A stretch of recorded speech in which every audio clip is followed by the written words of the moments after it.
நீங்க எல்லாத்தையும் என் தம்பி விஜயை பத்தி பேசுனதை போட்டு இதை தூக்கி குப்பையில போட்டு விட்டுறாதீங்க. ஏத்த விடுறது இல்ல. எங்க மேல வழக்கு, எண்ணற்ற வழக்கு. அதை ஏந்துறதுக்கு தடுக்கிற மாதிரி உங்களுக்கு வயிற்றுச்சல். அதுல அவன் வந்து இப்ப அவர் வந்து யானை வந்துச்சு, யானை ஏதோ ஆப்பிரிக்காவுக்கு மட்டும் சொந்த மாதிரியும், வாகை மலர் இங்கே யாருக்கும் ஒருத்தனுக்கு சொந்த மாதிரியும். விஜய் நேற்று தான் கட்சி ஆரம்பிச்சிருக்காரு, கொடி அறிமுகப்படுத்திருக்காரு. அதுக்குள்ள பல சர்ச்சைகள் கிளம்பிருக்கு. யானை என்ன சர்ச்சை உங்களுக்கு? சர்ச்சை என்ன உங்களுக்கு? என்ன சர்ச்சை? யானை ஸ்பெயின்ல தான் இருக்கா, எங்க ஊர்ல இல்லையா?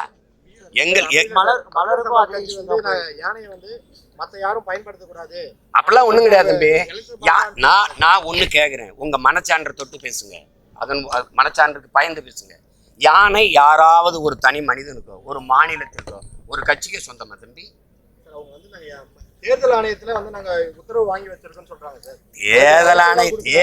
தேர்தல் ஆணையத்துக்கிட்ட இதை யாரும் பயன்படுத்தக்கூடாது என்று கூட தான் பேசுனாங்க.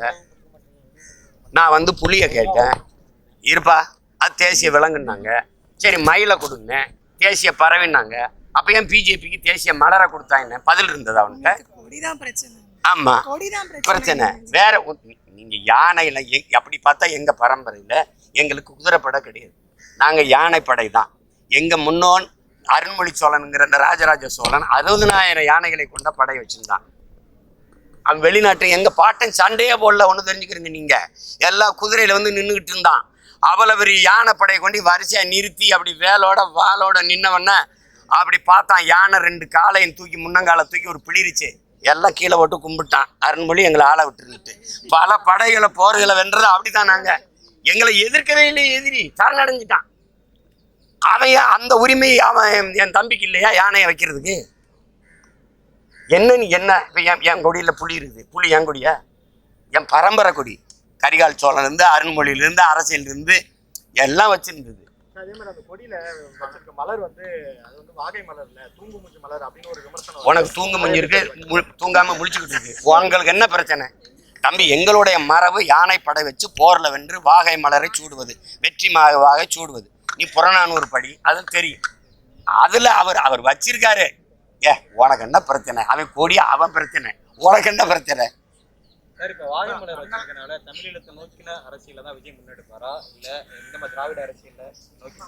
தம்பி எடுக்கலைன்னா அண்ணன் எடுக்கிறேன். இப்ப உங்களுக்கு தமிழீழத்தை நோக்கி அண்ணன் எடுக்கிறேன். அது ஒண்ணும் இல்லையே. தமிழீழ விடுதலைக்கான அரசியல் எனக்கு நேர்ந்து விட்டுருக்கா? எனக்கு பட்டா போட்டு கொடுத்துருக்கா? இல்ல. நீங்க பேசுங்க. நீங்க தான் சொல்றீங்கள கோடியா காசு வருது, அதனால சீமான் ஆதரிச்சு பேசுறாருன்னு எனக்கு வருதுன்னு தெரியுதுல. ப்ளீஸ் நீங்களும் ஆதரிச்சு பேசுங்க. உங்களுக்கு கேஸ் வருதா இல்ல கேஸ் வருதான்னு பாப்போம். தம்பி கட்சியின் கொடியில வந்து போர்க்களத்துல பங்கேற்ற யானை வாகை மலர் போர்க்களத்துல பயன்படுத்துற வாகை மலர் இதை தொடர்ந்து பண்பாடு படி வைக்கிறத நீங்க எப்படி பாக்குறீங்க? நான் வரவேற்கு. தமிழருடைய பண்பாட்டு மீட்சி தானங்க நமக்கு தேவைப்படுது.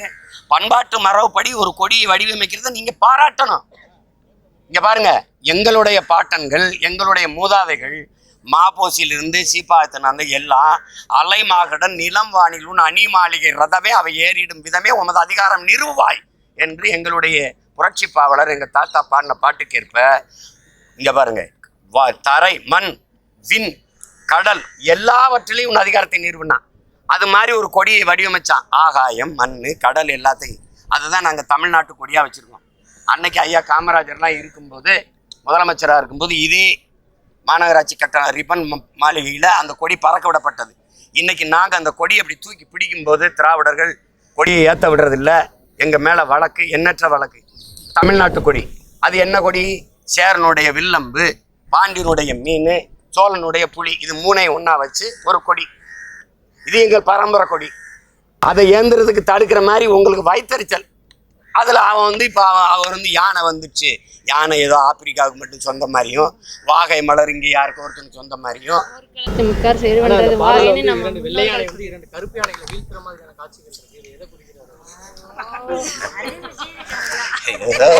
ஏதோ ஒன்று வச்சுக்க. 2 இந்த வெள்ளை யானை, ஒரு 2 கருப்பு யானை, இன்னொரு 4 கருப்பு யானை வந்து வெள்ளை யானை வீழ்த்தும். தமிழ்நாட்டுல தமிழ் தேசியம் திராவிடம் தான் நினைக்கிறீங்களா? இதுல என்ன சந்தேகம்? இப்பவே நடக்குதா இல்லையா? டிஎம்கே வெர்சஸ் என்டிகே சண்டை நடக்குதா இல்லையா? உனக்கு கோட்பாடு என்ன இருக்குது? இந்தியம் ஒரு கற்பிதம். திராவிடம் ஒரு கற்பிதம். இங்க இருந்தது தமிழ் தேசம்தான். நான் சொல்லல, புரட்சியாளர் அம்பேத்கரை விட அறிவாசான் எவனும் இல்லை.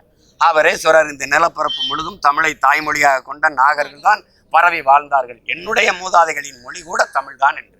இது யார் தேசம்? ஏன் தேசம்? துணைக்கண்ட முழுமைக்கும் பரவி வாழ்ந்தது நாங்க. இப்ப இது நாடு தமிழ்நாடு. இங்கு வாழ்கிற மக்களினுடைய மொழி, கலை, இலக்கியம், பண்பாடு, தொன்று தொட்ட வேளாண்மை, பெண்ணிய உரிமை, பொருளாதார வளர்ச்சி, தொழில் வளர்ச்சி, காட்டு வளம், கனிம வளம், நீர் வளம், மலை வளம், கடல் வளம், மண் வளம், இவற்றை காப்பது, இதுக்கெல்லாம் ஒரு அரசியல். தமிழ் தேசம், தமிழ் தேச அரசியல். இதுல என்ன உங்களுக்கு பிரச்சனை? அதே விஜய் வந்து இடம் சார்ந்த அரசியலும் ஈடுபட மாட்டேங்கிறதை சொல்றாரு. அது இருக்கலாம். அதுல வந்து தம்பிக்கு தெளிவா இன்னும் விளக்கணும். அவரு இடம் சார்ந்த அரசியலை தம்பி செய்யணும்னா அண்ணன் செய்கிறேன். நாங்க ஒரு கோட்பாடை வச்சிருக்கோம், இருக்க இடமற்றவன் அனைத்துலகம் பேச அருகதையற்றவன். முதல்ல உன் இடத்தினை உறுதி செய், இனத்தை முன்னிறுத்தி, இருக்க இடமற்றவன் அனைத்துலகம் பேச அருகதையற்றவன். இதை நாங்க கற்றுக்கொண்ட கோட்பாடு. அது தம்பி சொல்றாரு, எல்லாத்தையும் கடந்து மானுடம் பேசணும்னு. அதை எங்கள் முன்னோர்கள் பேசினதான். புதியதோர் உலகம் செய்வோம், கெட்ட போரிடும் உலகத்தை வேரோடு சாய்ப்போம்னு பாடுது. பிறப்பு ஒக்கும் எல்லா உயிருக்கும் எங்கள் வேதம் கற்பிக்குது. காக்கை குருவி எங்கள் சாதின்னு பாடுது எங்க பெரும்பாவளன் பாரதி. அப்படி மானுடம் பேசிய இனத்தின் மக்கள், அதையும் தாண்டி உயிர்மை நேயம் போற்றிய இனத்தின் மக்கள். அவர் அதையும் தாண்டி மானுடத்தை நேசிக்கணும்ன்றாரு. அதுக்கு சான்று இப்போ கல்கத்தாவில் செத்து போனவ என் தங்கச்சி ஒன்றும், என் கூட பிறந்தவள என் அக்கா தங்கச்சி ஒன்றும் இல்லை. அவளும் எங்களை மேல சக மானுடத்தி ஒரு மனுஷி. யாரு மேல கீறினாலும் ரத்தம் ஒண்ணுதான். ஆக மொத்தம் நீனாலும் 10 மாதம் தான். அந்த அடிப்படையில தான் நாங்க சிரியாவில் நடந்த தாக்குதலுக்கும் போராடணும், ஈராக்கில் நடந்த வன்முறைக்கும் போராடணும். எல்லாத்துக்கும் போராடுவதற்கு காரணம் ஒன்றை நீங்க தெரிஞ்சுக்கணும். உடலில் எங்கு காயம்பட்டாலும் முதலில் கண்ணழுகும், உலகில் எங்கு காயம்பட்டாலும் தமிழன் மண் அழுகும். அதான் நாங்க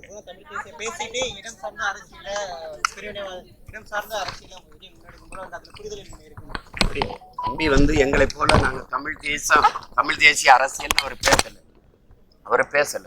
ஒருவேளை அவர் வந்து இந்தியாங்கிற ஒரு நாடு இருக்கணும், இறையாண்மை கொண்ட நாடா இருக்கணுங்கிற எண்ணம் இருக்கலாம். அதெல்லாம் இதை வந்து நான் பேச முடியாது. நான் என் தம்பிக்கு டப்பிங் பேசுற வந்தவன் தான். அவர்கிட்டே கேளுங்க. அவர் மாநாட்டுக்கு அப்புறம் எங்களுக்கு நாங்க செய்யற அரசியல் தான் நல்லது, அதான் சரியானது. அது எது நல்லதுன்னா இது நல்லது. அப்படி நான் எப்படி நிர்பந்திக்க தம்பி? அவருடைய கோட்பாடு கொள்கை வேறு, எங்களுடைய கோட்பாடு கொள்கை வேறு. எங்கள் முன்னவர்கள் வகுத்து தந்த பகுத்து வச்ச பாதையில நாங்க நடக்கிறோம். அதை நீங்க நடக்கணும்னு சொல்ல முடியாது. எனக்கு பிடிச்ச சாப்பாடை நான் சாப்பிட்றேன், உங்களுக்கு பிடிச்ச சாப்பாடை நீங்க சாப்பிடுங்க. உங்களுக்கு வலுக்கட்டாயம் இது சாப்பிடணும்னு ஊட்டி விட்டா நீங்க என் மேலதான் காரியம் விழுந்து விடுவீங்க. அதை நான் செய்ய தயாரா.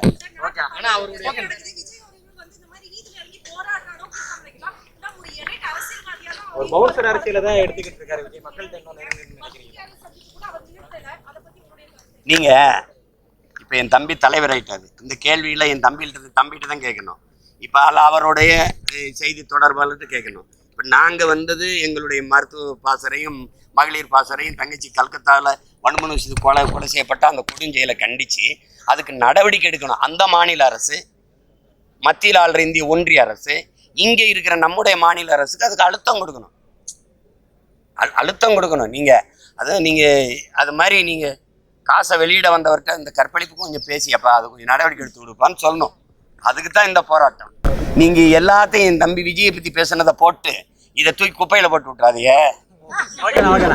நன்றி, வணக்கம்.